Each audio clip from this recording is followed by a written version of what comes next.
Joseph, siya yung turista na muntik ng lunurin. Totoo? Oo, ng maligno nga. Saan nangyari to?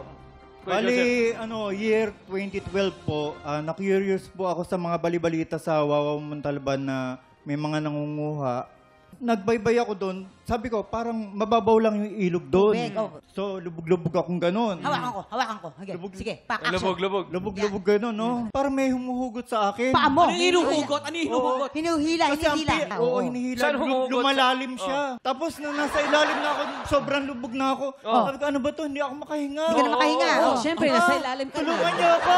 Ayan. Nakapagsalita ka pa. Ayaw pala. Nakapagsalita ka pa sa tubig. Nakakapit sa bato. Oh. Sabi ko, buti na lang, Lord, nakakapit ako sa bato, tapos yun ang pinaka-savior Yun ko. na, Yung bato. Nakakita ko sa taas. malakas ang pananalig niya sa Panginoon. Yeah. Tama. Safe ka. Thank you. Thank you po. And now, tawagin naman natin ngayon si Laura Bell. Hi, Laura Bell. Ayan. Ang kwento naman ni Laura Bell, si Laura Bell ay pumatol sa lesbiang katrabaho nito nang malaman nitong kanya. Siya yung pinagtaksilan yung asawa, pinagtaksilan, pero gumanti siya. Oo, rin siya. Hindi po, ako po yung nagtaksin. Nagtaksin Ikaw nga, siya. ikaw nga nagtaksin. Ginantihan ako. Sabi nga. Opo. Bakit Una, nag-cheat ka? Pangganti. Ano Dahil po nag-cheat ang kasi, asawa ganito niya. po kasi yun, may katrabaho kong lesbian. Hindi naman po, parang natukso po ako, natukso sa kanya. Tapos, Nalaman na ng asawa ko na dahil sa cellphone. Dahil sa cellphone. Nahuli. Nahuli ako sa cellphone. Oo. So, hindi ka talaga honest sa asawa. Pero mahal ko po yung asawa ko. Natukso lang po talaga ako dun sa lesbian. so alam mo, Laura Bell, anong lesson mo dyan? Sobra ho talagang masakit sa akin kasi nag-ano na siya sa akin ng maghiwalay kami. Oh. May anak po kaming isa. Thank you, Laura Bell. Eto naman, si Sally. Ay, Sally. Sally. Siya yung po. nagpanggap na Hello.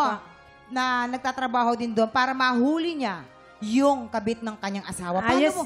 Nag-start po ito kasi napapansin ko yung mister ko na parang nagbabago, may kakaibang kilos. Kasi yung yung hipag ko, medyo nagkatampuan sila dahil yung sa biyanan ko nga namatay, wala siya. So, napapansin ko, magka-close na sila.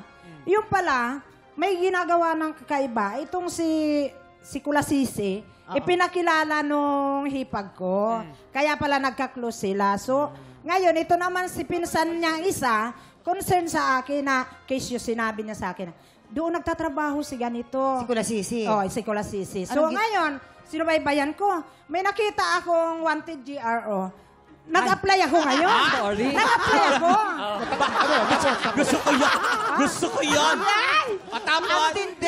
Nag-apply ako Pumasok ngayon. ka So, doon. nung nag-apply ako, tinanggap naman ako agad. Sabi niya, gusto mo mag-start ka na today. Sabi niya. Sabi ko, Parang nakulang tayo. ang sabi ko naman po, pwede bang bukas na lang kasi gusto ko munang mapuntahan yung pinsan ko. Yun nga po yung hipag ko kasi housemate sila eh. Kasi kako galing akong Nubalitsis. Sabi, pakilala ko doon sa Kulasisi. Ako pinsan. Maricel ang pangalan ko. So sabi, sige, punta tayo doon sa bahay nila. So that time, parang lasing siya. Sinakay ko ngayon yung bike doon sa bubong ng tricycle. Abang nasa tricycle kami, nagkikwento na siya. Tinanong ko siya. Sabi ko, lagi bang pupunta dyan yung si Kuya Joel sa bahay nyo? Ay, oo, kahapon galing siya doon. Ayun na! Tapos, parang gusto ko mamang. Gusto ko na siya. Parang gusto ko nang Nagtitiligan. Oo. Kinukontrol mo pa sarili mo. Kinukontrol ko. Gusto ko kasi mapatunayan ko na totoo. Tapos, ano May nangyari? ebidensya. Pagbaba ko ng tricycle, pagdating ko nandun yung hipag ko. Yung accomplice, andun. Sabi ko, ikaw, o ngayon, sabihin mo sa akin. Sabihin mo ngayon sa akin na sinungaling ako. Sabi nung Kulasisi, sino yan? Kanina pakilala, ang ganda ng tanggap ko sa'yo. Ngayon, binabastos mo ko. Sabi kong ganon. Ako lang naman ang asawa. Tanga ka! Ay, ako lang naman. Mamang, tanga ka.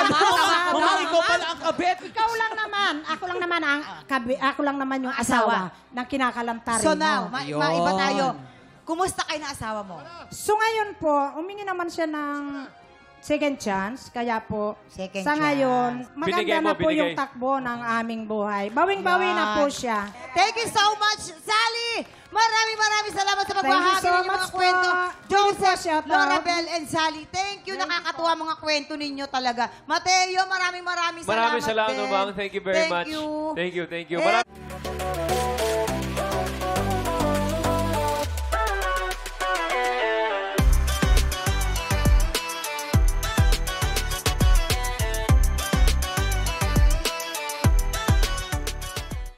Big Tropa, pinanood mo hanggang sa dulo itong video na ito? Abay, very good ka!